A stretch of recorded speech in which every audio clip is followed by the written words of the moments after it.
Isang kapatid ng OFW mula sa bansang Kuwait ang humihingi ng tulong sa malasakit at work.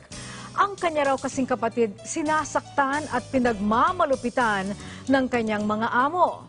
Ayon kay Karen Malenab, umalis ng Pilipinas ang kanyang kapatid na si Christina Malenab nitong 2019. Namasukan umano si Christina bilang isang domestic helper sa Kuwait. Nung una ay maayos naman ang trato ng amo ni Christina sa kanya, subalit nito lamang Setyembre, nakaranas na raw ng pananakit si Christina sa kanyang among babae. Nagawa na raw siyang sabunutan, sampalin at pagsisipain ng anak ng kanyang amo at maging ang mismong amo niyang babae. Ang masakla pa, 4 na beses na din daw siyang pinagbantaan ng kanyang among babae na papatayin. Lumapit na rin daw si Karen sa ahensya ng kanyang kapatid na Dooman International Manpower Incorporated, pero hanggang ngayon ay wala pa rin daw aksyon sa kanyang problema. Nais na sana ni Christina na makauwi ng Pilipinas. At para po kamustahin ang lagay ng kanyang kapatid, makakausap po natin ngayon sa telepono si Karen Malenab. Magandang hapon sa iyo, Karen. Magandang hapon po. Yes, kamusta na yung kapatid? At kailan mo siyang huling nakausap? Naka-video chat ko po siya kagabi, ma'am. Okay, ano naman ang itsura niya? Sobrang payat na po ni ate, halatang stress na po siya, ma'am. Meron ba siyang mga bakat na napakita ba niya sa iyo yung mga, kung meron ba siyang mga pasa na natata mo? Wala naman po siyang sinan sa akin, ma'am. Kamusta naman yung kanyang yung mental well-being niya ngayon? Ang sabi niya po sa akin nung nakausap ko siya, ma'am, is pinipilit po siya ng amo niya na gumawa ng video na nagsasabi po na gusto po ng amo niya na mag-apologize siya dun sa video na pinost niya po at papalabasin na okay na po silang dalawa. Yun po yung sabi niya sa akin nun, ma'am. Tinatakot daw po siya, ma'am. Okay, anong video itong pinost ng kapatid mo, Karen? Nung humihingi po siya ng tulong, nung sinampal po siya at saka sinipa-sipa ng anak ng amo niya, ma'am. Ilan taon na tong anak na ito? Hindi sinabi? Po ata, ma'am. Hindi po sinabi. Pero nakag-graduate na po ata siya, ma'am, yung anak niyang lalaki na panganay. So pinost niya to sa social media, nakita nung kanyang among babae at nagalit lalo sa kanya. Siguro po, ma'am. Kaya po kinuha yung cellphone niya. So pero paano siya nakakapag-send ng message sa iyo ngayon kung pati cellphone niya ay na-confiscate na? Nakikigamit po dun sa account ng kasama niya, ma'am. Pero tatago lang po, ma'am. So nagsimula ang lahat ng ito nung Setyembre? Yes po, ma'am. At tinitiis niya ito araw-araw ba? Gaano kadalas siya saktan? Yes, ma'am. Kasi po, ma'am, sinasabi po na ate na ibalik na lang daw po, na ibalik na lang siya sa agency. Pero ayaw po ng amo niya, ma'am.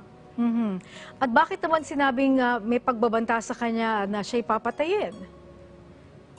Kasi po, ma'am, kapag may masamang mangyari daw po doon sa alaga niyang pusa, ma'am, papatayin daw po siya, ma'am, doon.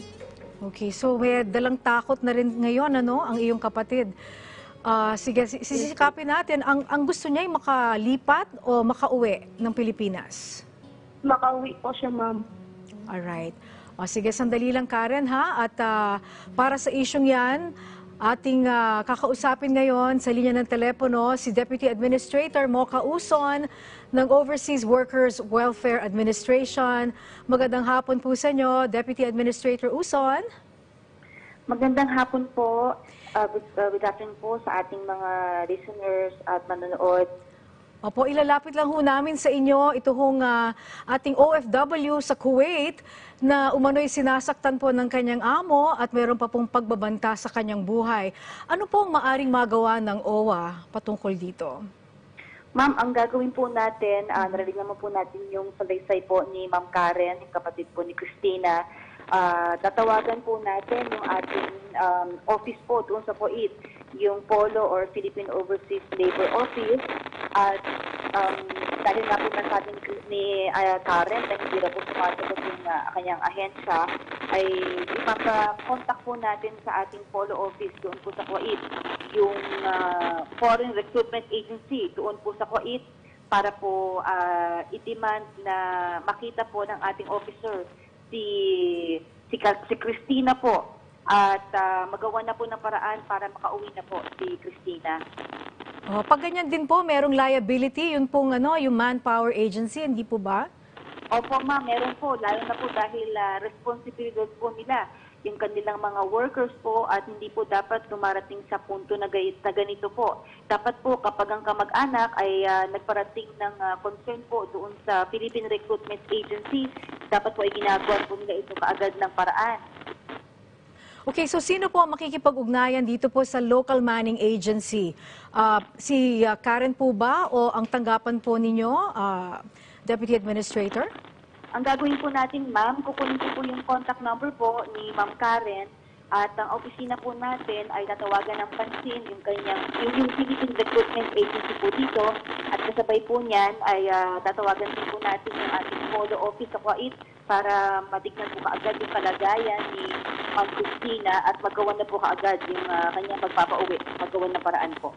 Naku, sana po sa lalong madaling panahon dahil sa ngayon po patakas lang po siyang nakikipag-ugnayan ngayon sa Pilipinas. Humihiram lang po siya ng cellphone ng iba dahil yung kanyang sariling cellphone po ay na-confiscate na. So, aasahan po namin ang agarang pagtulong po ninyo, Deputy Administrator Mocha Uson. Opo ma'am, gagawin po natin yan at kukunin ko rin po yung contact number ni Karen, yung kanyang kapatid, para po makausap na po namin ng personal at magawa na po kaagad ng paraan para mapauwi po yung kapatid niya, si Christina po. Okay, aasahan po namin yan. Maraming salamat po, Deputy Administrator Mocha Uson ng OWA.